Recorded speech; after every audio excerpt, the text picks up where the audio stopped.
le Pitch Club. Bonjour et bienvenue pour ce nouvel épisode du Pitch Club. Alors le Pitch Club, Mousse. Bonjour, le Pitch Club, c'est le podcast qui donne la parole aux raconteuses et raconteurs de bonnes histoires. Alors nous sommes accompagnés cette semaine de Marion Monin qui écrit avec nous sur le We Love Comedy Magazine. Bonjour Marion. Bonjour. Bonjour, et cette semaine on a un très bon raconteur de très bonnes histoires en la personne de Avril. Avril, bonjour. Salut tout le monde. Alors pour te présenter brièvement, donc tu es auteur, comédien et aussi centriste radical. Et tant d'autres choses, absolument. Tu joues on va parler un peu de tes actus là, tu joues ton spectacle actuellement, ça s'appelle C'était mieux maintenant au théâtre Le Métropole jusqu'à fin juin 2022. Et on peut te retrouver aussi en roman, enfin t'as fait un roman de fiction qui s'appelle L'Homme Phallos aux éditions Forgotten Dreams. Long phallos, ça. Attention. Long phallos. Mais c'est exactement ça, bravo. Merci. Long pour Phallos, cette voilà, biographie donc un réussie. roman de fiction dont on va parler plus tard, également ton spectacle, mais juste s'attarder sur ta bio, un truc qui nous a interpellés tous les trois, c'était le concept de centrisme radical. Oui. Est-ce que tu peux nous en dire plus ? Oui, bon, avec grand plaisir. Non, mais j'ai juste essayé de rendre sexy le fait de ne pas avoir de personnalité, quoi. Voilà, à un moment donné, tu sais, quand t'as du mal à prendre des décisions, à faire des choix, tu te dis, bon, bah, est-ce que j'accepte d'être une merde ou est-ce que je rends ça hyper intelligent ? Et voilà, j'ai essayé de rendre scientifique le fait de ne jamais rien choisir. Donc comment ce concept est venu à toi ? Comment ce Par courant politique déduction, par observation, dans la vie de tous les jours, voilà, absolument très très peu de décisions prises au cours des 20 dernières années. Et ouais, enfin, ça vient, je pense aussi peut-être d'une forme d'empathie. Tu sais, je sais pas, quand tu comprends absolument tout le monde, parfois c'est un problème. Tu sais, il y a des gens, t'es pas censé les comprendre. Donc tu pourrais pas gouverner ou être DRH et virer des gens. alors gouverner, regarde, Macron, il arrive à le faire. Hein, donc tu vois, le en même temps, c'est quand même une doctrine politique. Virer des gens, j'aurais du mal. Je pense que j'aurais du mal. Être manager, par exemple, prendre des décisions. Ah ouais, non, quelle horreur. Ah non, je voudrais pas. Moi, franchement, j'ai été salarié pendant 4 ans. Quel confort. Extraordinaire. Un jour, j'ai eu quelqu'un sous moi, un stagiaire. Terrible. Pourquoi ? Des responsabilités, de voir. Oh là là, non, c'est. Non, j'aime bien être tranquille. C'était une grosse boîte, On était 3, c'était immense. Il y D'accord. avait les 2 patrons, 2 associés et moi en dessous. Et vous faisiez quoi à l'époque ? On faisait, tiens-toi bien, du conseil en ingénierie financière dans le cinéma. Et ça consiste en quoi ? Ça consiste en plein de choses. C'est du conseil en stratégie financière, c'est-à-dire qu'on travaillait avec des réalisateurs, par exemple, qui voulaient créer leur boîte, trouver des fonds pour faire leur film, qui en gros, on se chargeait de ça pour eux. Voilà, on faisait la partie financière du montage et de la production d'un film. C'était hyper cool. Mais comment tu t'es retrouvé là-dedans ? Parce que c'est pas anodin comme métier. Un peu par hasard, grâce au foot, en fait. Parce que après, j'ai fait école de commerce, et après école de commerce, je voulais bosser dans le cinéma, parce que le commerce, ça m'a fait chier dès la première minute. Et j'ai fait un stage de fin d'études dans une boîte de production. Et en fait, dans les mêmes locaux dans l'immeuble, il y avait 7 autres boîtes qui faisaient ce conseil. Et je me retrouvais avec le patron de la boîte à regarder le foot, parce qu'il y avait une grande télé dans le salon, donc on faisait café foot. Et un jour, j'ai dit, putain, merde, il va falloir que je trouve un boulot. Il fait, nous on recrute. Très bien. Il n'y a pas eu d'entretien, en fait. J'étais pris vraiment en 11 secondes. Match. Je me rappelle pas du match, mais j'ai été pris en 11 secondes. C'était parfait. C'était C'est le meilleur l'entretien le plus rapide. Moi, je suis très très bon en entretien. Du coup, t'as pas eu ton centrisme radical a été épargné, et t'as pas eu à faire de lettres de motivation ou de CV et choisir entre tel ou tel mot ou telle expérience pour embellir ton CV. En fait, alors je dis qu'il n'y a pas d'entretien, il y a eu une discussion quand même, et pendant la discussion, ma boss, celle qui allait devenir ma boss, m'a dit « Je te préviens, je suis extrême centriste ». Et donc il y a eu un moment de connexion. Je me dis attends, là on va pas être d'accord, parce que centriste radical et extrême centriste, c'est pas pareil du tout. Et il y a eu un débat là-dessus, mais quand on débat, c'est pour différencier extrême centriste de centriste radical, c'est que t'es quand même plutôt proche de manière globale, quoi. Donc il y a eu un alignement politique extraordinaire. Oui, la boussole, c'est un peu... Vos 2 boussoles se sont alignées. Ah ouais, tu sais, elles tournent partout, elles choisissent pas un sens en particulier. Donc. Comment on en arrive à parler de ça pendant un entretien d'embauche ? Extrême centrisme, c'est pas habituel ? Non, mais moi j'ai une tendance à m'évader dans mes pensées, et j'ai eu la chance d'avoir trouvé des patrons qui font pareil. Donc c'est très vite parti dans plein de choses. D'accord. Il n'y avait Ouais. pas de substance, c'était... La D'accord. politique est une substance terrible. Non, pas de substance, c'est juste bien entendu. D'accord. On va parler du spectacle ? Monsieur David ? Juste, merci d'avoir dit c'était mieux maintenant. Juste, merci beaucoup David. Parce que, Oui, c'était mieux maintenant, parce que c'est le nom du spectacle, c'était mieux maintenant. mais tout le monde dit avant, c'est pour ça. Donc. C'est une forme... la phrase est... Comment tu l'as trouvé d'ailleurs ? Comment c'est venu ce titre ? Si seulement j'avais la réponse. Combien d'heures de réflexion avant de trouver le titre ? Le titre, ça a été extrêmement long. Non, en plus, non. Le titre, c'était le truc le plus court. Tu vois, finalement. J'ai trouvé le titre avant le spectacle, comme quoi, tu vois. Non, ça vient du fait que, tu sais, on vit quand même dans une époque, il y a un peu le nouveau débat, les progressistes contre les réactionnaires, la team des c'était mieux avant contre les ce sera mieux après. Et vu que moi, je choisis aucun des deux, du coup, je me dis, on va essayer de mixer les 2 phrases, et ça a donné ça, quoi. Et donc les thématiques que tu as choisi d'aborder pour le spectacle, comment ça s'est passé? Il y avait qu'un truc dont je voulais parler à tout prix, c'était Michel Delpech. Pourquoi? C'est le premier truc que j'ai rayé sur mon carnet. Pourquoi? Parce que c'est génial, c'est extraordinaire. Vous aimez bien? C'est pas très vendeur, je veux dire, non? C'est hyper vendeur. Tu trouves? Non, Qu'est-ce ça que l'est t'aimes pas. chez lui? Je sais pas, il est hyper joyeux, il a du charme. Enfin, je sais pas. C'était quand j'étais petit dans la voiture, mes parents mettaient nostalgie, je pleurais à chaque fois. C'était horrible. Tu sais, quand t'es petit, surtout quand t'es un petit blanc comme moi, un peu bourgeois, tu veux du rap, tu veux te prouver que t'es une espèce de, t'es un mec dur et tout. Il mettait nostalgie, je disais non, moi je suis un mec dur. Et puis il y avait quand j'étais chanteur qui sortait, je fais ok, ça c'est bien, ça c'est marrant. C'est quoi les paroles si tu peux les chanter un petit peu? Les chanter. Est-ce que au moins tu les chantes, réclamer. Si dans les stats il y a un pic des moments où les gens décrochent du podcast, ça va être maintenant. Enfin, je connais toutes les paroles, mais je les chanter. C'est au moins les deux trois premières phrases. J'ai mon rhumatisme qui devient gênant. Tu m'accompagnes après? Ouais. En plus c'est bien qu'il y ait qui devient gênant au moment où je chante. David est chanteur, hein, il a fait une formation de Ouais, chant. non. Quand j'étais chanteur Ouais. dans les cabarets, les bar mitzvahs. T'as fait ça? Ouais. Chanteur en bar mitzvah? Ouais. Est-ce qu'on peut changer le sujet du podcast? Non, donc du coup, ce spectacle il est venu au bout de je pense, d'un aboutissement dans ta carrière de stand-upper et Aboutissement? Comment elle est arrivée? C'est-à-dire Oh là là. c'est une sorte d'aboutissement parce que en fait, t'as des stand-uppers qui se lancent, ils font les plateaux, ils font leur première vanne, ils font leurs premiers 5 minutes, 30 minutes et au bout d'un moment, bah, t'as décidé de franchir le Rubicon, comme on dit. Bon, alors moi j'ai monté le spectacle tôt parce que j'avais pas de plateau, parce que j'avais pas de date et je voulais jouer pour progresser et je me suis dit bah attends, en cumulant tous mes plateaux, j'ai 15 minutes par semaine, si je lance mon heure, j'aurai 1h15. Voilà, quelle multiplication énorme. Donc moi j'ai lancé le spectacle juste pour ça. J'ai commencé le spectacle, j'avais sur l'heure, je pense 45 minutes que j'avais jamais joué. Donc c'était vraiment on y va quoi. Tant pis, mes proches seront mes cobayes, c'est eux qui souffriront pour les autres. Tu te souviens de la première fois où tu l'as joué? Oui, très bien. Tu peux nous raconter? C'était en fait j'étais à la petite loge. Ouais. Je sais pas si vous connaissez la petite Oui, loge. c'est un des plus petits théâtres au monde. Ouais, 25 bon, on va places. commencer par de Paris déjà. Ouais. Puis, au monde, je sais pas, il y a peut-être des 4 Apparemment, places c'est au le deuxième paquet. après un théâtre en Italie, mais C'est vrai? Ouais. Un 11 places à Rome, je sais pas. Ouais. C'est un théâtre, en fait, il n'y a pas de loge, il n'y a rien. Donc il y a la scène, il y a le rideau rouge et les spectateurs devant. Mais le premier rang, les pieds sont sur la scène, quoi. Et je me rappelle très bien que j'avais tous mes potes. Enfin, t'as une première, t'as 25 places, enfin, tu remplis pas avec des inconnus. Et en fait, mes 3-4 meilleurs potes se mettent au premier rang et je suis derrière le rideau et je les entends parler avant le spectacle. Moi, j'étais évidemment en descente d'organes complète. Et mon meilleur ami se tourne vers l'autre et dit oh, j'espère que ça sera pas gênant. Et alors là, moi, là derrière, je fais si les gars, ça sera gênant. Je peux vous garantir que ça sera gênant, donc préparez-vous. Puis voilà, quoi, faut y aller. Ouais, donc t'as commencé à la petite loge et est-ce que tu peux décrire un peu l'intérêt de jouer dans ces petites salles? Parce que c'est vrai que en général, c'est un bon moyen de commencer pour les humoristes à Paris quand ils font un spectacle de stand-up. Il y a beaucoup d'humoristes qui ont eu des belles carrières par la suite, qui ont commencé par cet endroit. Oui, bah la petite loge, c'est un des rares trucs où je suis pas centriste, où je suis vraiment juste complètement pro. Tu vois, pour le coup, là, j'hésite pas. Mais non, c'est génial parce que quand tu commences, déjà, personne vient te voir. Donc, avoir une salle extrêmement petite en termes de remplissage, c'est tout bénef. Tu vois, parce que quand t'as 15 personnes à la petite loge, tu te dis presque, non, mais je suis incroyable, je suis presque complet. Voilà, alors que dans plus grand, c'est chiant. Et la petite loge, c'est un système équitable qui fait que tu ne perds pas d'argent. Voilà, t'as pas de système de location, tu ne perds pas d'argent à la petite loge, donc c'est un endroit où tu commences, il y a une bonne réputation, les pros se déplacent, tu ne perds pas d'argent et c'est facile à remplir, extraordinaire. Et du coup, après, le spectacle a évolué en partant au Métropole, qui est une salle qui est en train de proposer pas mal de spectacles en ce moment. Et pourquoi le choix de cette salle? Bah, à Paris, je vais faire attention à ce que je dis, parce que voilà, je veux pas non plus dire du mal d'autres salles, mais à Paris, il y a un problème, c'est qu'il y a très peu de jauges intermédiaires entre la petite loge et les 100 places.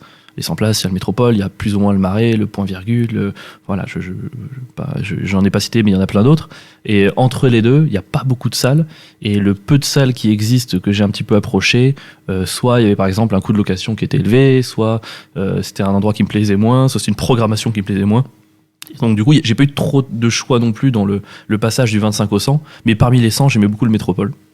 Et puis ils m'ont proposé, ça joue, mine de rien. On va parler du système de location. Oui. Est-ce que tu peux nous en parler un petit peu de ce système-là pour ceux qui ne connaissent pas? Quand on démarre, on devient comédien et on arrive devant cette confrontation. Comment ça se passe? Il y a deux principaux systèmes dans les salles de théâtre pour les spectacles. Il y a la location, donc ça, tu loues ta salle et après, si tu fais moins, c'est pour ta pomme. Si tu fais plus, tu gardes tout. Et l'autre, c'est partage de recettes, co-réalisation. Donc ça, c'est du partage à 50-50. Donc forcément, quand tu as une salle, quelqu'un qui arrive, il n'est pas connu, il a aucun intérêt à dire partage de recettes parce qu'il sait pas vraiment comment ça se passait. Donc plus tu grandis dans le milieu, plus la choréa devient facile à négocier, quoi. Et pour toi, c'est amené à changer? Ça va continuer? C'est un système qui va perdurer? Le système dans sa globalité ou pour ouais, moi? c'est-à-dire le fait de devoir louer la salle, est-ce que tu penses que ça va continuer? Les petites salles notamment. Parce que ils Bah vont ouais, elles changer, n'ont pas trop d'intérêt à changer. Il y a tellement de demandes, il y a Mm. tellement de gens qui se lancent, qui veulent faire ça. Elles n'ont pas trop d'intérêt à changer le truc. Ça leur garantit Après, Oui. tu peux faire des systèmes hybrides. Tu peux faire, par exemple, une location, par exemple, un système un peu mélange location-coréa, où par exemple, les 200 premiers euros vont être pour un théâtre, les 200 d'après pour toi, et ensuite partage à 50-50. Ça, tu le négocies au cas par cas, quoi. Et alors, pour essayer de ramener des gens au spectacle, ce que tu réussis à faire quand même, parce que tu remplis chaque semaine le Métropole. Ah, mais il T'as- déborde. Il déborde, oui. J'ai vu qu'il y avait des queues qui partaient parce que c'est la bonne nouvelle, jusqu'à République, il y a des gens qui attendaient. Ah, mais C'est un je peu- refuse. Il y a des gens, ils mettent des tentes le dimanche pour le mardi. Hein. Oui, C'est- ils louent leur place. Il y a eu l'iPhone 10 et il y a eu mon spectacle. Hein, vraiment, vous ne vous rendez pas compte Mais c'est fou. t'arrives à remplir, c'est vrai que c'est pas parce que faut pas non plus exagérer quand même. T'as fait une astuce pour ton affiche parce que t'avais ta première affiche Mhm. où on te voyait toi en tant que tel avec les cheveux courts. Et là les auditrices auditeurs, je vous invite à voir son affiche sur ses réseaux sociaux. T'as collé ta nouvelle tête, c'est-à-dire Oui. avec les cheveux longs en noir et blanc sur l'ancienne affiche. C'est un métier de débrouille. Alors pourquoi cette astuce En plus, ça marketing m'a coûté une blinde en plus. Parce que moi, je voulais juste refaire une nouvelle affiche de manière extrêmement normale, tu vois. J'avais pas eu cette idée-là. J'ai payé un photographe, shooting, graphiste. On m'a envoyé le résultat que j'avais demandé. Tu sais, tu l'as en idée, tu vois pas. Et je l'ai vu en réalité. Je me suis dit, mais c'est horrible, j'aime pas du tout. Et donc, du coup, Pourquoi t'aimais pas? parce que je trouvais que ça me ressemblait pas. C'était convenu. Enfin, je sais pas, j'aimais pas. Il y avait un truc qui me plaisait pas. Je l'ai vu tout de suite. Je fais non, je peux pas, je l'assumerai pas. Et en fait, par dépit, je suis vas-y, tu sais quoi, ça fait un an que tout le monde me fait la blague. Bah, hey, t'as des nouvelles cheveux, bah, t'as qu'à coller ta nouvelle tête sur l'ancienne affiche et tout. Et je l'ai fait pour rigoler. Et le résultat m'a tellement plu. Je fais vas-y, on lance ça. Et en fait, les gens sont contents, ils aiment bien, je suis content. Quel retour t'as eu de cette nouvelle affiche? Les 3 premières personnes à qui j'ai demandé, c'est des proches à qui je faisais confiance. Ils m'ont dit ne fais surtout pas ça. Ils m'ont dit c'est un enfer, c'est la pire fiche que j'ai jamais vue, c'est une très mauvaise idée. Et donc j'ai dû mettre toute ma confiance en moi, j'ai dû tout regrouper pour la sortir quand même parce qu'ils m'ont un peu découragé, démotivé. Je me suis dit, allez, moi j'aime bien, on y va. Ouais, t'es allé jusqu'au bout de ton idée. Ouais, peut-être je le regretterai dans 3 mois, mais pour l'instant j'aime bien. Et il y a aussi un autre moyen d'attirer les spectateurs. Maintenant, depuis quelques années, mais c'est un système installé, c'est Bière Éduc. Mhm. On voit que tu as 323 critiques à ce jour, avec seulement 1% de déçus. C'est Oui. qui est un très beau ratio. Oh. Et alors, tu peux nous expliquer un peu pour un artiste, je pense, à ton niveau, quelle est l'importance de ces critiques? Est-ce que tu les lis? Est-ce que tu les prends en compte? Alors ouais, moi de toute façon il y a je pense 3 manières d'attirer des gens dans sa salle. La première, c'est les réseaux sociaux. Moi, je suis pas très bon là-dedans, j'ai pas beaucoup d'abonnés. La deuxième, c'est avoir une chronique à la radio qui fait une grosse exposition. J'en ai pas. Donc, il reste un troisième truc, c'est Bière Éduc. Donc, j'ai misé 100% de ma stratégie sur Bière Éduc. Je pense, plus de temps à la fin du spectacle à parler de Bière Éduc qu'à faire le spectacle. Et du coup, ça a permis d'avoir pas mal de critiques. Les gens jouent au jeu, c'est cool. Et vu que c'est un algorithme, plus t'en as, plus c'est régulier, bah, plus ça marche. Tu vois, par exemple, il y a 2 mardis, j'ai dû annuler une représentation parce que j'avais le Covid. Et ça casse un truc dans l'algorithme. Et la semaine d'après, putain, j'ai dû aller chercher les spectateurs, pas un par un, mais presque, quoi. Donc là, ça redémarre un petit peu doucement, mais c'est un site, faut le maîtriser, faut connaître un peu les contours du truc, quoi. Mais il est aussi utile que moche. En quel sens? Bah, il est super pratique, mais l'interface est horrible, quoi. Enfin, je la trouve moche. Le site? Le vieux rouge et tout. Et, Pardon à Bière Éduc, hein, ils m'aident beaucoup, je vous remercie. Et tu lis, quand tu lis les avis, tu prends en compte des remarques de spectateurs? Est-ce que ça influence ta manière de jouer ou tu dis tiens, tel sketch, c'est vrai que je devrais plus le faire ou... Ouais, alors pas tel sketch, j'aurais pu le faire, mais non, ça donne des indices. Alors faut trier parce que quand tu commences, forcément, la moitié des critiques c'est tes potes au début. Donc à un moment donné, quand tu lis Avril est brillant, Avril est le meilleur, en vrai, je vais pas la prendre en compte parce que voilà, personne d'inconnu n'a dit ça, tu vois. À un moment donné. Et puis au fur et à mesure, t'en as. Et ouais, ça donne des petits indices, ça donne des. Par exemple, j'adore cet humour absurde. Bah c'est idiot, mais tu vois, à un moment donné, j'ai lu ça, je fais ah ouais, mais attends, t'as raison, je fais peut-être de l'absurde, moi. Tu t'en rends pas compte du coup quand tu écris tes blagues, et en tout cas, ça m'aide à savoir ce que je fais un peu. Alors comment tu définirais ton humour? Ah non, c'est une question. Il y a pas longtemps, il y a une salle qui m'a demandé de le décrire, et j'avais dit un truc, c'était absurde, mais que pour les autres. Et je trouve finalement ça me correspond bien. C'est-à-dire que souvent quand tu fais de l'absurde, tu sais que tu fais de l'absurde. Moi je dis que des trucs qui me paraissent absolument normaux et logiques, et c'est à la fin les gens qui me disent Très concret. ouais, pour moi franchement c'est des trucs, moi j'ai pas l'impression de dire des blagues en fait sur scène. Des trucs qui me paraissent un peu intéressants et tout, puis à la fin les gens t'es complètement perché. Non, enfin, j'ai pas l'impression, je suis perché par rapport à toi peut-être, j'en sais rien. Si je me fais de la thune avec ça, tant mieux. Et d'ailleurs aussi pour faire un peu de com marketing, tu dis que t'es pas très bon aux réseaux sociaux, mais t'as quand même trouvé une bonne technique, c'est mettre en ligne tes improvisations qui sont à la fin du spectacle à chaque fois, où tu pars sur un thème. Alors comment c'est venu à toi cette idée et est-ce que ça t'apporte dans ton travail? Bah, je suis encore en recherche. Hein. En fait, au Métropole, on a une captation tout le temps, donc on est filmé, on a cette chance-là. Et au début, j'ai essayé de faire une chronique, du coup, à la fin de mes représentations, pour faire un peu comme un CV chronique. Mais je sais pas, j'étais pas très content du format, je trouvais que c'était pas vraiment ce que je voulais faire, donc j'ai testé plein de trucs. Je suis encore en réflexion, donc là, j'ai arrêté de le sortir toutes les semaines parce que je suis encore en travail. Par contre, les moments d'impro, ces trucs, tu peux les publier parce que ça ne spoil pas le spectacle. J'ai pas envie de sortir des vannes, donc voilà, les moments d'interaction au moins. Tu dis que c'est capté, tu regardes à chaque fois tes spectacles filmés? Non.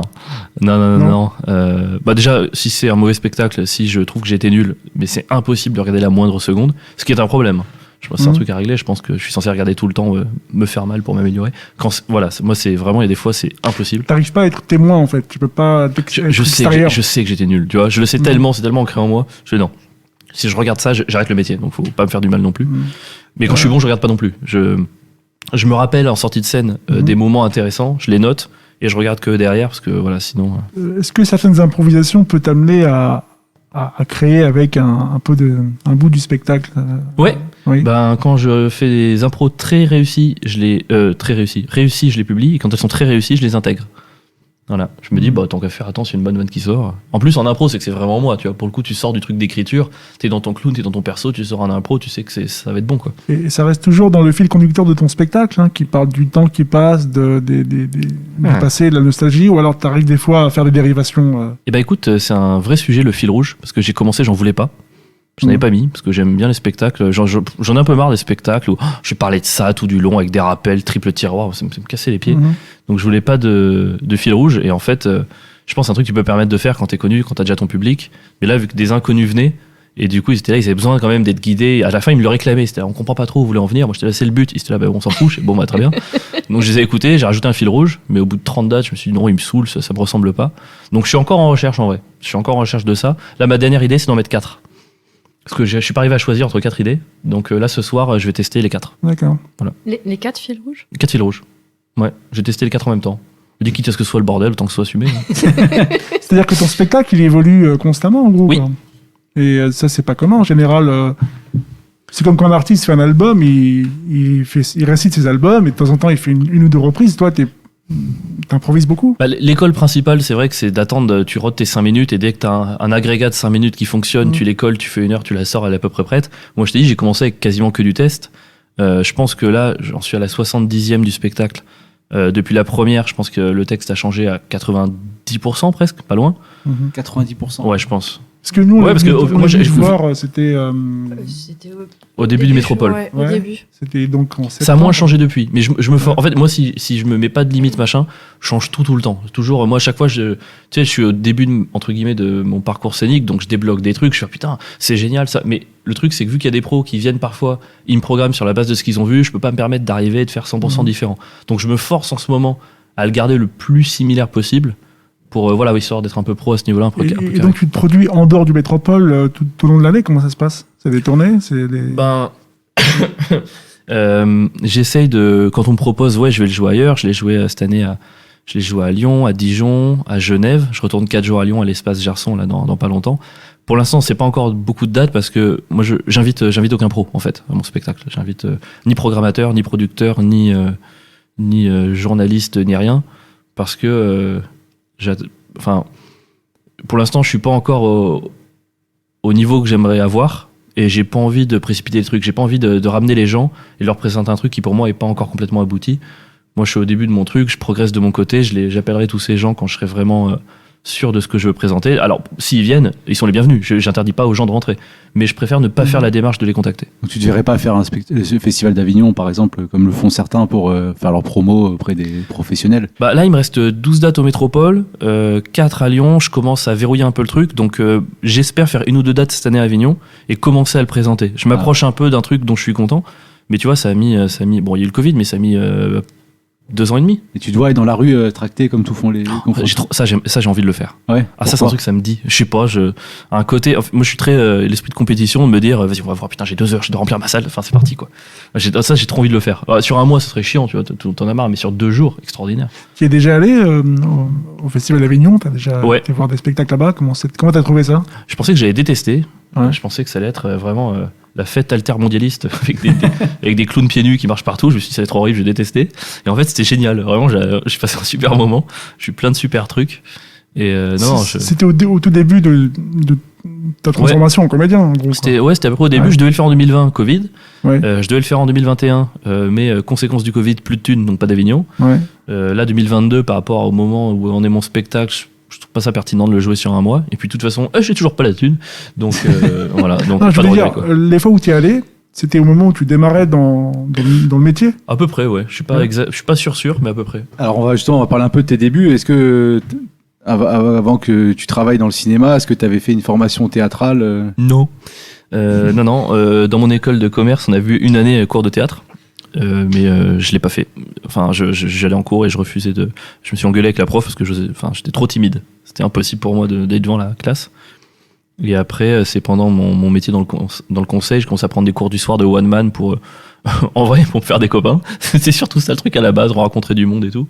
Et j'étais encore bloqué pendant 1 an et demi, je pense, où je voulais pas jouer. Je faisais des caprices horribles. C'était en quelle année ça, tu te C'était souviens? en 2017. D'accord. J'ai des caprices, elle dit, va jouer, j'étais là, non, je me tirais au rideau comme un gamin, tu vois, j'avais quand même 25 ans, tu vois, c'est un peu vieux pour faire ça. Et en fait, un jour, j'ai écrit un sketch et puis je l'ai joué devant la classe. Ça a marché, la prof, elle m'a dit, bah écoute, la semaine prochaine, on fait un truc au théâtre Saint-Georges, viens le jouer. Théâtre Saint-Georges, 400 personnes et tout, je me hors de question, elle fait si, je fais non, elle fait si. Finalement, je vais le jouer. Et c'est le moment où je fais, enfin, j'ai jamais aussi bien marché depuis. Enfin, c'est simple, même en 4 ans de stand-up, j'ai jamais retrouvé. J'ai super bien marché et je suis sorti de là, je fais ok. C'était un sketch comique? C'était alors comique, ouais, mais c'était un sketch. C'était pas du stand-up. C'était Avec des personnages. Je faisais un personnage, je jouais un professeur d'université qui donne un cours sur l'impuissance masculine. C'était très ciblé, pas du tout biographique, autobiographique. Et c'était non, franchement, c'était génial quoi. Et c'est un truc, tu sors de là, tu sais, enfin, C'est là où tu as chopé le virus, tu dire complet, Ouais. complet. Je me suis pas avoué tout de suite, mais je suis sorti de là et je me suis dit, je vais dire à mes patrons que je pars. Ouais. Enfin, il y a quand même un petit lien de cause à effet quoi. Au bout de combien de temps tu as pris cette décision d'abandonner ton travail dans le conseil en gestion? Bah 1 heure. Enfin, c'était à la fin de la scène. Ah, c'était décidé. Ouais, presque. Ouais. Franchement, je suis sorti de là, je fais bon bah voilà, c'est bon, j'ai trouvé. Alors comment tu fais pour te retourner? Parce que quand tu commences les plateaux, t'en vis pas au début. C'est quoi? Comment tu fais pour survivre au début Au début, il y a une solution qui s'appelle l'État français. C'était extraordinaire, rupture conventionnelle, chômage, alléluia. Ah, ils sont sympas parce que rupture conventionnelle, il y en a qui veulent pas le faire. Ouais, non, ça m'a. Oh non, ils étaient hyper cool, ils me soutiennent vachement, on s'entend bien. Donc au début, il y a eu un petit peu de triche à ce niveau-là. Et puis ensuite, bah là, j'ai enfin débloqué l'intermittence, que le Covid a rallongé d'1 an et demi, donc c'est un peu chiant pour l'avoir, mais maintenant je l'ai. Donc intermittence plus chapeau, plus pâte le midi, plus pâte le soir, plus parfois un petit peu de chapeau dans le métro. Non, ça c'est pas vrai, je le fais pas. Mais voilà, c'est la démerde quoi. Toi, t'es pas de Paris au départ, hein. Tu viens de quel endroit? Je suis ardéchois, monsieur. D'accord. Terre fière, triomphante. Donc t'arrives sur Paris, donc c'est pour tes études, pour l'école de commerce? Non, c'est moi, ça j'ai fait mes études à Lille. D'accord. Voilà, je suis parti un petit peu à l'étranger, j'ai fait mes trucs, et puis je suis venu à Paris pour. Je fais un 2e master dans la production cinéma. D'accord. Donc voilà, études, puis boulot, et voilà, je suis à Paris depuis 2013. D'accord. Et donc tu connaissais déjà les scènes de stand-up à Paris? Pas du tout. Mais moi, je crois que j'ai vu un spectacle de stand-up avant de commencer à en faire. C'était qui? Je crois, si je dis pas de bêtises, je crois que c'était Tania Dutel en plus. Ok. Je crois que j'ai vu Tania Dutel C'était avant. à quel endroit, tu te souviens? En Ardèche. Je me souviens même pas où c'était. Non, c'était à Paris. Mais tu sais, j'allais voir un spectacle comme. Mais je m'intéressais. Enfin, je connaissais pas Blanche Gardin. J'avais jamais regardé même le Jamel. Je m'étais jamais intéressé à l'humour avant la première scène de stand-up. Zéro, même pas. Tu regardais des trucs à la télé. T'es pas plus comédie que thriller. Tu auras les visiteurs avec tes parents au cinéma. Et encore, je dis ça, c'est 94, donc je pense que je l'ai pas fait. Ouais. Mais non, je me suis jamais intéressé à la comédie avant d'en faire. Donc c'est ce fameux jour où tu fais ce sketch devant 400 personnes, où là tu te dis que c'est ton métier. Et donc tu dis que tu vis grâce à l'État français, et à côté tu fais des cours de comédie, c'est ça? Non, en fait, dès que j'ai commencé le stand-up, j'ai plus ou moins arrêté. J'étais au cours Clément avant, ça s'appelait le cours Clément. D'accord. Et je fais ce sketch-là, et dans la foulée, je dis, je quitte mon boulot, j'arrête les cours, et je me lance vraiment. On y va quoi. Et Pardon comment pour tu le fais pour faire Désolé. tes premières scènes? Comment je fais? Ouais, c'est vers quoi tu vas Marion, tu peux rigoler vraiment, hein, parce que elle se retient depuis tout à l'heure. Elle se retient, elle est toute rouge, la pauvre. Tu peux te Je marrer? suis triste quand même, j'ai fait 2-3 vannes et rien, et puis je fais un bruit de paix avec ma bouche, et Marion Non, vas-y, s'effondre. rigole. C'est quand même terrible quand même. Ouais, donc tu fais comment? C'est quoi les premières scènes que tu fais? Parce que Bah, alors j'ai eu beaucoup de chance que je me suis inscrit un peu à 3 trucs au hasard. Bon, il y a eu le Labo du Paname, il y a eu Audition publique Café Oscar, il y a eu un dernier truc, c'était Jardin Sauvage, Topito, l'open mic, c'était mon premier truc. Et le 4e, c'était l'open mic du Love Steady Crew. C'est une troupe qui est gérée par le metteur en scène Tierno Tune. Oui, met qui en est scène- metteur en scène de ton spectacle. Exactement, qui met en scène Haroun, Morgane Cadignan, Marina Kars. Et en fait, à cet open mic, il me dit, j'aime bien ce que tu fais, viens dans ma troupe. Et donc, à partir du moment où je suis dans cette troupe, ben, je joue toutes les semaines. Donc, j'ai pas eu besoin d'être dans cette recherche directe de ta. Comment ça se passait dans la troupe à ce moment-là? C'était en quelle année ça? C'était trop bien. C'était, moi j'ai fait octobre 2018, ça a commencé là, j'ai fait 2 ans, à peu près octobre Vous 2018. étiez, vous jouiez où à l'époque? On était dans un bar qui s'appelait le Maximilien, près de Gare de Lyon. Et c'était génial parce que dans les débuts de la troupe, moi je suis arrivé, il y avait Morgane Cadignan, il y avait Louis Chappé, il y avait Pierre Metzger, Manu Bibar, il y avait Maolé, Toute Tierno. une génération en gros quoi. C'était- Et ben en fait, je me ouais. rends compte maintenant, mais ouais, en vrai, tu sais, toi t'arrives, tu te dis, bah on Ouais. est tous des branquignoles et tout, et puis 4 ans plus tard, tu fais merde, il y en a une qui joue à l'européen, l'autre qui fait clic, tu fais bon bah. On a progressé. En Ouais, fait, ouais. je suis où? Merde, je suis où? En fait, je viens de me rendre compte en vous parlant que je suis une merde, en fait, j'ai pas du tout marché. Qu'est-ce qui se passe? Ça veut rien dire, il n'y a pas de. Non, je sais. Bon, je suis pas stressé à ce Ouais. niveau-là. Et ça se passe comment le travail dans le Love City Crew? Parce que c'est quoi? Vous avez des devoirs à faire, des thèmes imposés pour vous faire progresser? Comment le metteur en scène Tierno Il y avait un Tune fait esprit pour... de troupe en fait. Fallait... Ouais, il y avait un super esprit de troupe. C'était vraiment génial parce que au début, il y avait le public donnait 4 thèmes le mercredi. On bossait pendant 3 jours dessus. On se faisait une réunion tous ensemble. On se faisait des ébauches de texte, pas débauches. Des ébauches de texte, ouais, parce que la débauche de texte c'est terrible. Ouais. On se racontait nos angles et tout. On s'aidait. Il y avait Tierno, il y avait une tir retour. On jouait. C'était génial. Puis de fil en aiguille, on a supprimé la répète. On a changé les membres de la troupe. Il y a eu un peu moins ce. Voilà, ça s'est un petit peu au fur et à mesure. C'est-à-dire Voilà. que les thématiques étaient indiquées par le public avant en fait. Ouais, le public donnait 4 thèmes à chaque spectacle et en fait, toutes les semaines, on faisait 7 minutes de test. D'accord. Et moi, j'ai tout de suite été plongé dans cette logique de test tout le temps, qui, je pense, m'a vraiment formaté parce que je venais de nulle part, Ouais. j'avais pas d'idée préconçue. Et c'est ce qui fait que j'ai pu commencer le spectacle très très vite, quoi. En gros le public attend. Il donne 4 thèmes à la fin. Ouais, voilà. Par exemple, Et bah pour la tiens. fois d'après, faudra les Exactement. sortir. T'as une D'accord. semaine pour écrire 7 minutes. D'accord. C'est beaucoup 7 minutes. C'était moi en plus moi je faisais plutôt 10-11, j'étais trop content. Moi franchement, c'est l'exercice qui m'a le plus plu de tout ce que Ouais, j'ai c'est un fait. peu comme faire des chroniques quoi. En fait, Exactement. t'es obligé de- Mais c'est très renouveler à formateur chaque pour les fois, en fait. chroniques. Moi, les Ouais. chroniques, c'est un truc qui m'a poussé à faire du stand-up. C'est un truc que je veux faire depuis le début aussi. Ouais, tu viserais quel type de chronique en fait? Pour celle qui remplit ma salle. Non, c'est-à-dire que si pour des gens qui écoutent, s'il y a France Inter qui écoute par exemple, ce serait quelque chose qui. Mais prenez-moi tout de suite, Ouais. évidemment, France Inter. Bah, France Inter, t'es Ils ont plein de humoriste. chroniqueurs. hein, c'est Mais pas c'est la mec. Enfin, je veux dire, quand Ouais. t'es humoriste, France Inter, tu sais que t'as une chronique par semaine, tu remplis une 150 places. J'exagère un peu, tu peux aussi être nul à chier et rien remplir. Ouais. Mais enfin, je veux dire, là, en visibilité, une chronique, c'est extraordinaire. Puis moi, le format de boulot m'intéresse énormément. Donc, ouais, moi, c'est un truc que je ferais direct, c'est sûr. Mm. Par rapport à l'exercice imposé, c'est ça ça te permet d'être plus créatif. Bah moi, je vais te dire, en général, je suis meilleur en test qu'en sur. Ce qui est un gros problème quand t'es stand-upper. Mais qui, du coup, cette logique, même par exemple, une chronique télé où t'arrives, où tu vas faire des trucs différents, tu peux pas répéter ça parce que c'est dépendu. Moi, ça, c'est un truc, ça me donne mais méga envie, quoi. Qu'est-ce que tu penses des émissions de Cyril Hanouna? Il y a beaucoup de chroniqueurs également qui font des genres de chroniques en fait un peu dans le chaos. TPMP, j'ai regardé une fois 15 minutes et j'ai tellement été choqué, j'ai plus jamais regardé. Donc je n'ai pas la moindre idée de qui est là-bas, D'accord. de qui parle de quoi. Je sais vraiment 15 minutes. D'accord. C'est mon max. Et c'est quoi les chroniques que tu regardes à la télé ou Et ben, je regarde pas beaucoup. Moi, je suis très égoïste. C'est comme les podcasts, j'en fais mais j'en écoute pas. Tu vois, je pense qu'il y a un côté. Pour toi, la télé, J'aime c'est, m'écouter, tu vois, mais la j'aime télé pas pour toi, entendre les ça n'existe pas ou c'est quelque chose Là qui. La télévision Télé. pour toi, c'est un objet qui n'existe plus. Alors moi, je regarde jamais la télé. Le seul truc que je regarde à la télé éventuellement, c'est le foot et je vais dans des bars. Donc, moi, ma télé chez moi, j'ai pas dû l'allumer depuis extrêmement longtemps. Mais par contre, tu vois, par exemple sur Insta, j'ai les potes humoristes qui mettent leurs chroniques, donc je vois à travers ça. D'accord. Tu vois, quand quelqu'un met un extrait de Click ou ce genre de truc, bah je regarde. Donc, est-ce que c'est regarder la télé quand tu regardes un truc de Click sur Insta? Je sais pas. Est-ce que ça compte? Parce que tu parlais de foot, t'es fan de l'AS Monaco, c'est ça? Absolument. Alors, Nagay Mungu. comment on se retrouve fan de l'AS Monaco quand on habite dans l'Ardèche? Alors, d'abord, à la base, je viens de Nice. Ce qui est encore D'accord. pire d'ailleurs parce que c'est les ennemis de Monaco, tu vois. Ah oui. Ah, d'accord. Mais c'est juste, en fait, c'est tout simplement les premiers matchs que j'ai vus. C'était Monaco, donc c'est quand même ce maillot avec la diagonale qui est absolument sublime. Ouais. Qui a été designé par Grace Kelly. Ouais, exactement, Ouais. exactement. Et en plus, quand je commence à m'intéresser au foot, il y a Trezeguet, il y a Henry, il y a Barthez. Voilà. C'est une équipe de fous et j'adore cette équipe. Et c'est juste que j'ai jamais changé. Et d'ailleurs, dans la première version de mon spectacle, j'avais 7 minutes sur les fonctions affines où je mettais le maillot de l'AS Monaco et je disais, en gros, pour vous faire comprendre, la diagonale du maillot, ça serait la diagonale de la fonction affine. Je faisais des trucs un peu de mathématiques sur la diagonale du maillot de Monaco. Et j'adorais, je sais pas pourquoi. Bah, en fait, je vais le remettre, c'était trop bien. Ouais, parce qu'il n'y a pas beaucoup de sketchs sur le sport. Enfin, ça se fait pas trop en France. Il y a Charles Nouveau qui a Ouais. fait un spectacle entier sur le foot. Oui, sur le foot, Ouais. oui, c'est un peu l'exception, mais quelques sketchs parfois. Ou même mais- des chroniques sur le foot, c'est-à-dire il n'y en a Ouais. pas énormément. À part Julien Cazard, en fait, qui Exactement. en fait, mais. Et Julien Cazard, moi ça je serais chaud aussi. Hein. Hmm. Julien Cazard, il y a toute aussi la clique Mon Petit Gazon qui arrive depuis peu. C'est un jeu en ligne Oui, anti-gazon et qui sont Ouais. quand même très rigolos. Ils font plein de trucs super. Donc je pense que ce serait pas déconnant d'imaginer qu'ils feraient des chroniques dans pas longtemps, quoi. Puis c'est des copains en plus, donc. Ah, d'accord. Bon, alors, en temps de faire des chroniques, tu as aussi fait des podcasts avec Pierre Mesguer. Oui, Tu as rencontré Love City Crew. Alors, exactement. et peux-tu nous raconter la genèse de ce projet, comment ça s'est fait? Bon, c'est tout de suite très bien. Moi, il m'a fait très peur la première fois qu'on s'est vu. Pourquoi? Parce que moi, je viens d'Ardèche, tout ridicule, tout naïf, tout blond. Lui, il arrive avec tous ses potes de banlieue qui arrivent. Ils ont enlevé leurs chaussures, ils tapaient leurs chaussures les uns contre les autres pendant nos passages pour manifester leur joie. Moi, j'ai vu ça. Moi, Pierre, il est baraque, barbe, chauve. Hein. Je me dis, bon, il va me défoncer, en fait. Et puis, à la fin du truc, il se penche vers moi, il fait, hé. Je me dis, bon, bah, je suis mort, c'est terminé. Il fait, hé, c'était vachement bien ton passage. Je fais, oh, waouh! En fait, hyper sympa. Et donc, du coup, on est devenus hyper potes. On a monté les Ouais, qui est notre duo. Et puis, on a Ouais. fait le podcast. Et tu as fait aussi chronique d'un centrisme radical?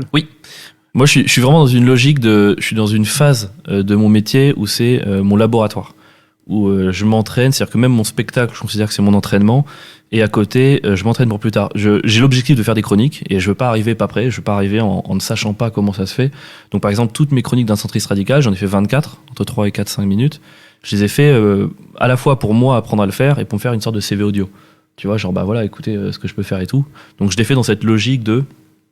J'ai envie le moment où ça va marcher pour moi, si ça marche pour moi, Je te le souhaite. ouais, merci, c'est très gentil, mais je veux être prêt en fait. Je trouve qu'il n'y a rien de pire que d'avoir un buzz trop tôt, t'arrives, tu te fais complètement manger absolument partout, et puis derrière, t'es en fait une source de déception permanente parce que t'es pas à la hauteur du. Voilà. Moi, je veux surtout. Moi, c'est un truc qui parfois je fais que je me sabote, mais j'ai des bonnes vidéos, des trucs, parfois je me dis, je publie pas.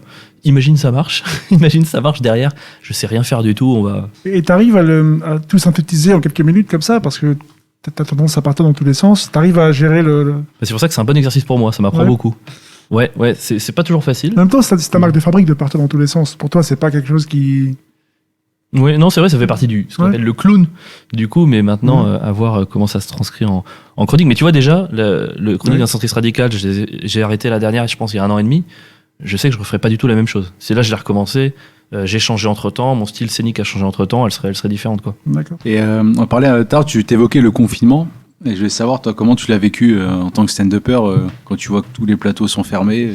Comment, en quoi qu'est-ce que ça t'a apporté, peut-être au niveau artistique? Premier confinement, très bien.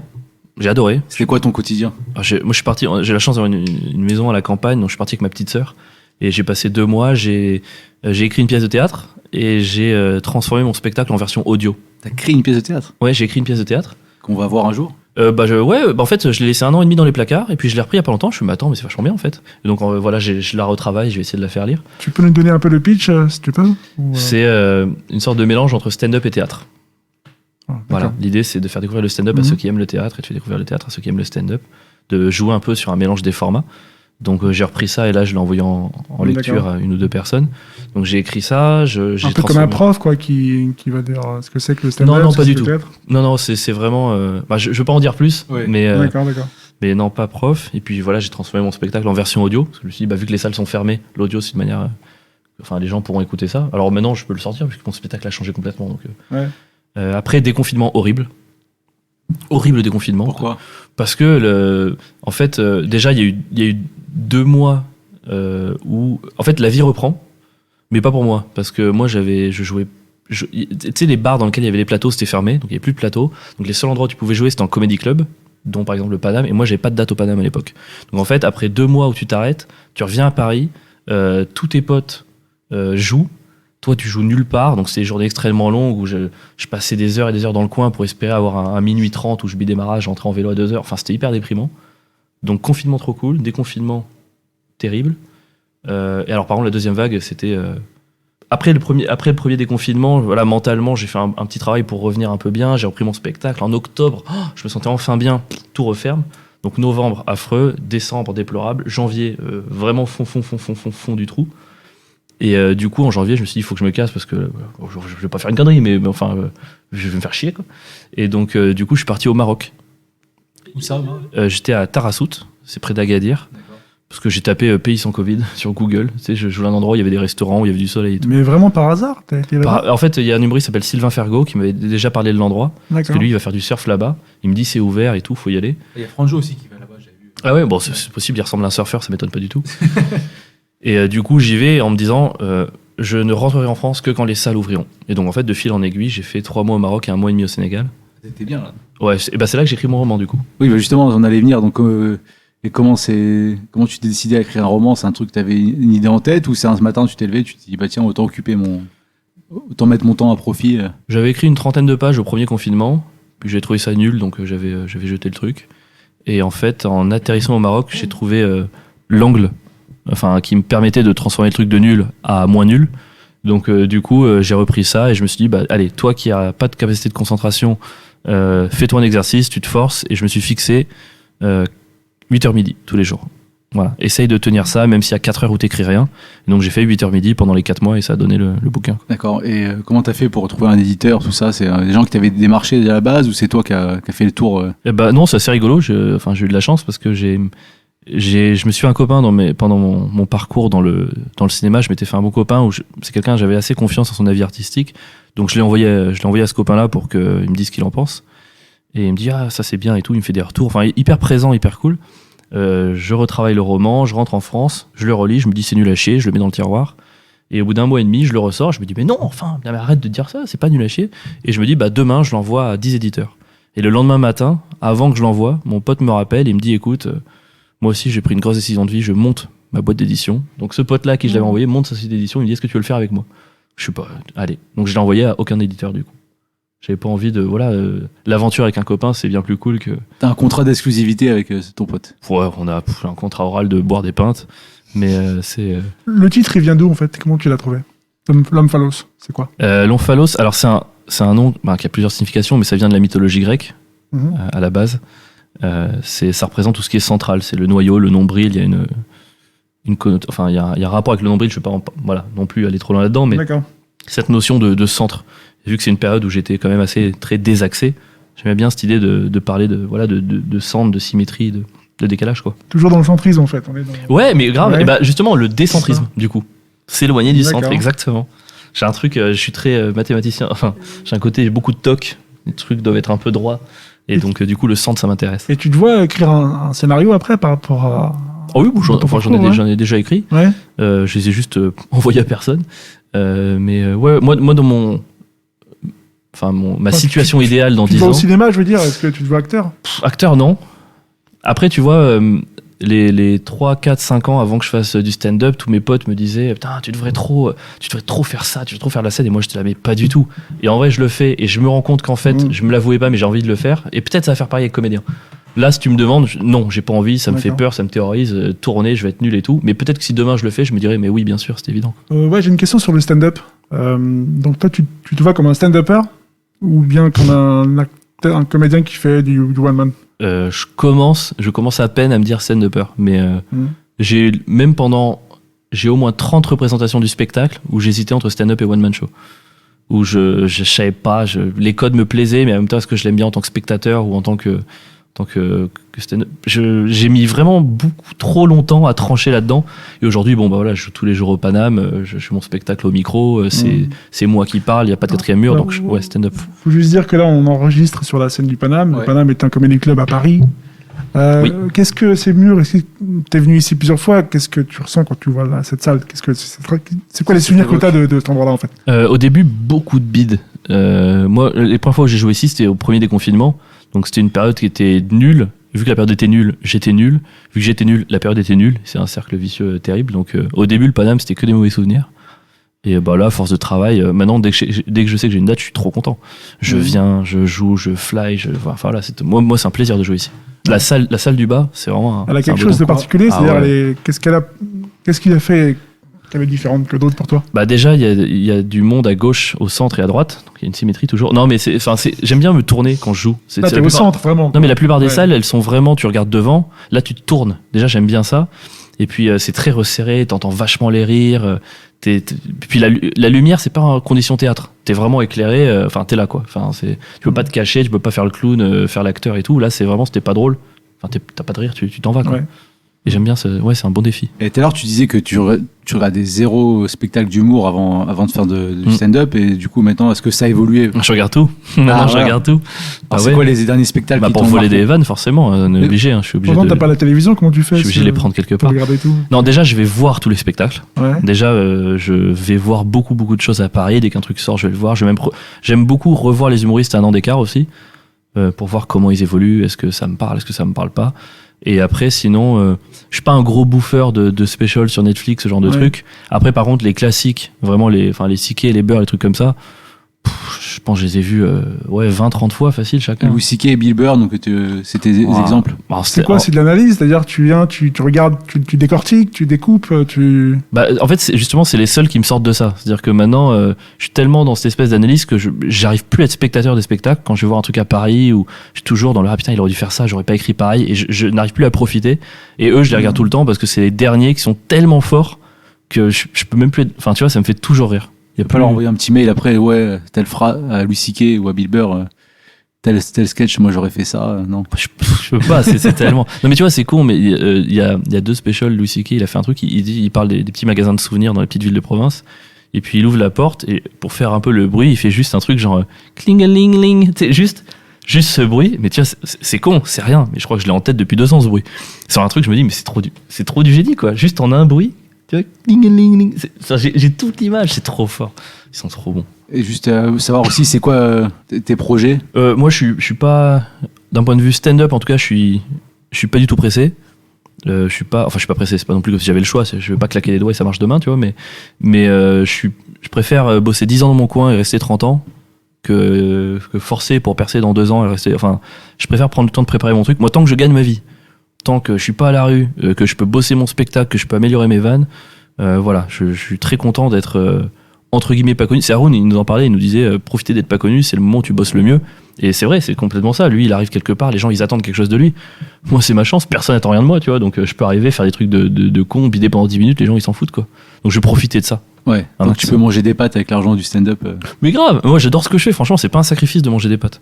Moi, 2022, c'est continuer à bosser et à me préparer pour quand/si ça va marcher, quoi. Donc il y a aussi un nouveau roman peut-être, non, en prévision? Bah, on attend de voir si les gens se remettent à tousser, tu vois. S'ils se remettent à tousser, il y aura des chances que je sois obligé d'écrire un roman à nouveau. D'accord, et ta Ouais. pièce de théâtre dont tu nous as parlé précédemment, Ouais, alors la pièce de théâtre, à côté, 1 ou 2 scénarios en cours, on va voir ça. pour le cinéma, série? Les 2, c'est un cinéma. Ouais, les 2, on va dire les 2 cinémas. Et à côté, je suis co-auteur sur un projet de série en développement. On va attendre de voir si c'est Ah bah, validé super, pour ça. passer à la suite.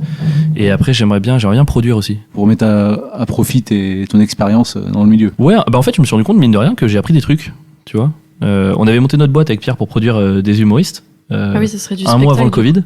Mhm. On l'a fermé parce que bah, voilà, mais on avait ce projet-là et c'est marrant parce que les gens qu'on voulait produire 2 ans plus tard, ils sont en train de commencer à Ah oui, très, très produire bien marcher, des quoi. humoristes, Ouais, d'accord. Je ouais, pensais ouais, au ouais. cinéma, d'accord. Ouais, en fait, moi, il y a trop d'humoristes que j'aime bien qui sont pas connus et trop d'humoristes que j'aime pas qui sont connus.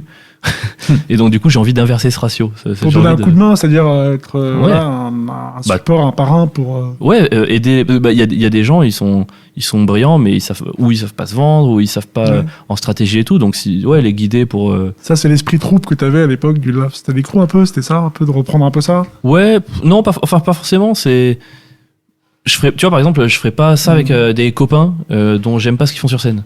Tu vois. D'accord. C'est pas faire réussir les copains, c'est vraiment faire réussir les formes d'humour que j'aime bien, quoi. Mhm. Il y a des gens, ils font tiens, un mec qui s'appelle William Pillet, vous connaissez William Pillet, il a un humour très à l'anglaise, très absurde, très gag, très visuel.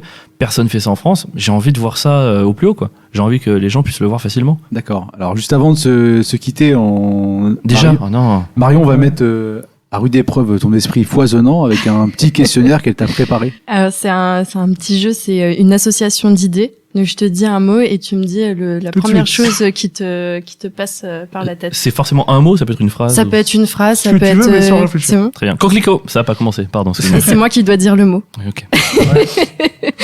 Alors, sosie. Sosie, tout le monde. Tout le monde.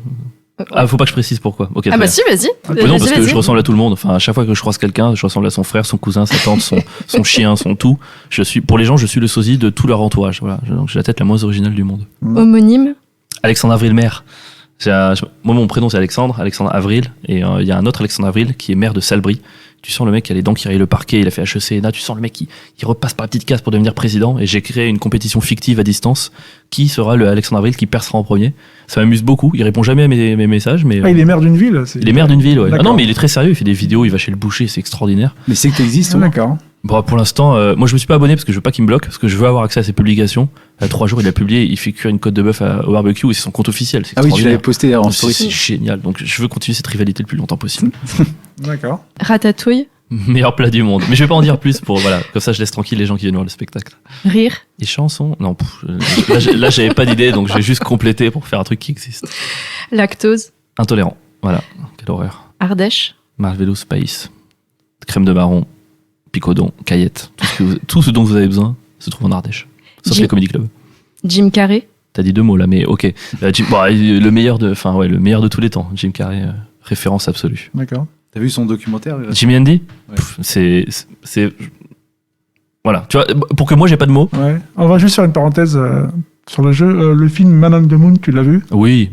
Si t'as pas Ouais. vu Man on the Moon derrière, Ouais. tu vois Jimmy Andy, D'accord. c'est chiant. Man on the Moon, extraordinaire. Par Milos Forman rapport, déjà. par rapport à l'humoriste qui joue dans le film qui s'appelle Andy Kaufman, Mhm. est-ce que c'est quelqu'un que tu as regardé un petit peu Un petit peu. Je l'ai découvert à travers le film. Ouais. Je l'ai regardé derrière. C'est un truc. Je sais pas si je serais capable de ça, mais c'est une tradition dans laquelle je me Ouais, c'est reconnais un petit peu. hallucinant, ouais. Ouais, c'est extraordinaire, Andy Kaufman. Mm. De toute façon, il est mort jeune. C'est la preuve qu'il Oui. était bon. Malheureusement. Mhm. Ouais, pardon. non, Vas-y. c'est Pitch Club, Merci pour l'invitation. Je suis super content d'être là. Merci beaucoup. De rien. et enfin Merci. avril, Et de manière assez drôle, c'est toujours le mois, il m'arrive des très bonnes choses. Donc, croisez les doigts, mais peut-être que dans 3 jours, il m'est arrivé un sacré truc. Hein. On te le souhaite. Merci beaucoup. Merci infiniment. Cool, merci à vous. Merci Merci Avril beaucoup. d'avoir été avec nous aujourd'hui. Donc on rappelle tes actus. Donc Merci ton à vous. spectacle, c'était mieux maintenant au théâtre Le Métropole que vous pouvez voir jusqu'à fin juin 2022 et dans d'autres salles. Je te souhaite après. Et aussi on peut retrouver ton roman de fiction L'Omphalos aux éditions Forgotten Dreams. Exactement, et disponible en librairie à partir normalement de fin avril. C'est pas sûr, mais normalement. Voilà, bah, D'accord. super. Mais sinon, passez au Métropole, je mets des exemplaires en vente, donc comme ça, vous faites d'une pierre deux coups. Je remplis ma salle et vous achetez mon livre. Bah, bravo. En tout cas, bonne continuation pour la suite. Merci. Et on se retrouve la semaine prochaine pour un nouvel épisode du Pitch Club. Au revoir. salut. Au revoir. Au revoir, merci. Le Pitch Club.